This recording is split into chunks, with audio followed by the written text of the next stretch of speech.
Morning, everyone. It's still November. It's the back end of November. Today is Tuesday the 24th. And yeah, we're a month from Christmas. And of course, there's lots of conversation about Christmas right now because for many of us, this would be a time, that would be a time we'd normally spend with friends, with family, with people we love, perhaps traveling. And one of the great unknowns for us is what Christmas will look like. Although at the moment, it seems that the government are saying to us in the UK at least that Christmas will be pretty much still isolated and that our opportunity to see family or friends is going to be severely limited, even if restrictions ease slightly over the actual Christmas period. I want to talk a bit about Easter though, because Easter is at the moment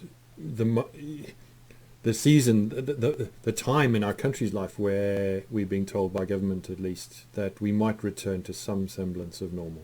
The back end of the spring, the beginning of April, or is that in the middle of the spring? I don't know. Might be when we're able to gather again in our churches, maybe more widely. There's a hope that a significant proportion of those who are most vulnerable to coronavirus will have been immunized by then. I was out on my bike on Thursday morning last week and just thinking about the last 8 months and thinking, gosh, 8 months is a long time. It seemed sensible for some time in the church's life to think about Easter being perhaps the first reasonable moment in which to place our hopes for something that feels like regular church life. That might be our great, one of the beginning of our great kind of coming back together again and celebration of our faith and all that it means. And as I thought back about the time since we went into lockdown first in March, and then thought about the time ahead to Easter, I realized that though we may have been in this for 8 months, we've got pretty much 4.5 months left till we get to Easter. Christmas is very immediate because it's right there in front of us, but Easter is then still a good 3.5 months beyond that.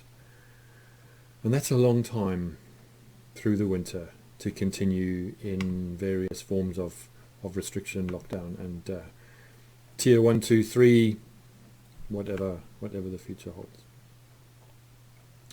When you run a marathon, all the wisdom says that the halfway mark in a marathon isn't actually 13 miles. It isn't the 21 kilometer mark. That's physically the halfway point. That's the distance-wise. That's the halfway point. And hopefully, in terms of the time that it takes you to finish the marathon, that's about half the time it will take. That the second half can be run as I want to say fast, but for most of us, it's not quite so quick. But in the same kind of time as the first half. That means you've paced yourself well and you've done a good job of managing yourself through the first half. In terms of the experience of a marathon, when you run a marathon, the age-old wisdom is that the halfway mark is about 30 kilometers, roughly 20 miles. That's actually when you're about halfway.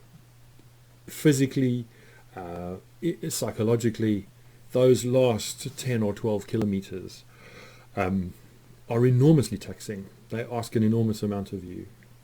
And if you get to 30 kilometers feeling okay, you're in a reasonable place to then survive through the last 12 or so. Because they are really about survival. Physiologically, sports nutrition and drinks and so on are amazing, but physiologically our bodies can store enough glycogen and energy reserves to last us about 30 kilometers of running if we're in good condition. So even though you've been taking things on, you're a bit dehydrated by that point because you can't take in as much as you're sweating. You've dipped into those reserves quite substantially and there may not be a huge amount left, even if you've been topping up. Halfway in a marathon is kind of about now, if you think about last March until next Easter. And I don't want to sort of drag you all down this morning, or myself down, by thinking about us being only halfway through this. But there is some wisdom in maybe using that analogy, because the wise thing to do when you're at that point in a marathon is to make sure that at that point you take on some liquid, and you take on some energy, that you hydrate and you make sure you have some nutrition. That seems obvious. When you're actually running a marathon and you get to 30 kilometers, 20 miles or so, often that's the last thing you feel like. It's the last thing that you want. Someone holds out a handful of jelly babies, and you've probably eaten quite a few by now, and the taste of them has got a bit insipid. Or you've been running along with some kind of little fancy belt full of energy gels, and you've been sucking on your gels for a while. And by that point in a marathon, at least 3 hours in for most of us, those gels have got a bit sickly in your mouth. And it's not that easy to keep it all down. Our digestive systems are operating quite differently because they're being asked to do things they're not normally doing, and we're running at the same time, and so you have to just manage it carefully. But it's still, even though it feels like the last thing you want to do, it still is the most important thing you can do around that point, is just make sure that as soon as possible, however often you've been doing that before, you drink something and you eat something. So what does that have to do with coronavirus? Well, I this morning, having thought about talking about this already, was on my way back from dropping off Lucas at school on my bike, and I bumped into someone that I know quite well who I haven't seen for months. So stopped, and we had a chat about the pleasure of seeing each other's arms and legs and the whole of each other, and had a quick chat about our families and our friends and how we're doing, about church, about various things. And the person that I was talking to said to me that they were finding it really hard to choose to do all the things that they know are good for them, even though it's not a lot of things, but some of the things that they just know would be good for them right now. Some of the engaging with other people online, some of the kind of creative habits they have, some of the hobbies they have, some of the things that are food and drink for their souls, for their psyches, for their faith, for their relationships, for the whole of their life, that those things are hard to choose right now. And they've been not very good at choosing them for a little while. So I want again just to say, as we are perhaps, maybe physically, certainly emotionally and psychologically, perhaps for many of us, actually at about the halfway mark between March and next Easter, even though our calendars may tell us we're a lot further on.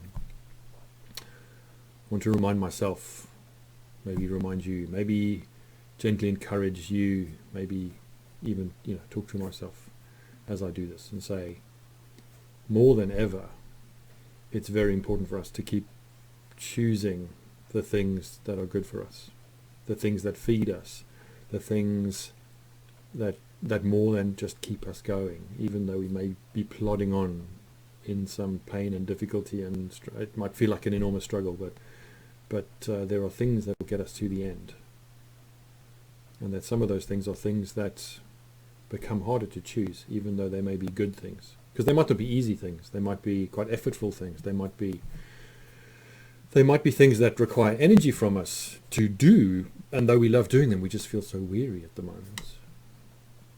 Keep choosing wisely, keep looking after yourself, keep asking the people around you how you can help them look after themselves, keep loving yourself and each other, keep getting up and cracking on if that's what you need to do, even just a bit, in things that feed and nourish you.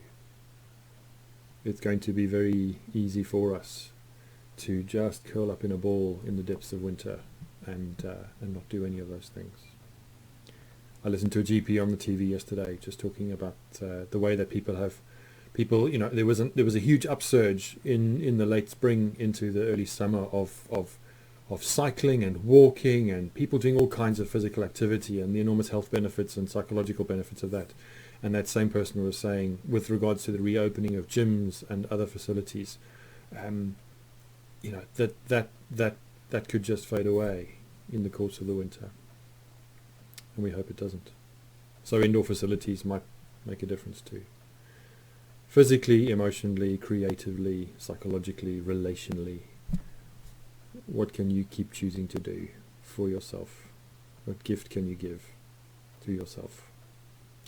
Even though it might not be the first thing you want to grab and unwrap in this moment or on any particular day, because frankly, for many of us, well, probably for all of us at some point, maybe even every day, we would really just rather curl up in a ball, climb under a blanket, switch on a screen, or just disappear in some other way. Take care. Take care of yourself.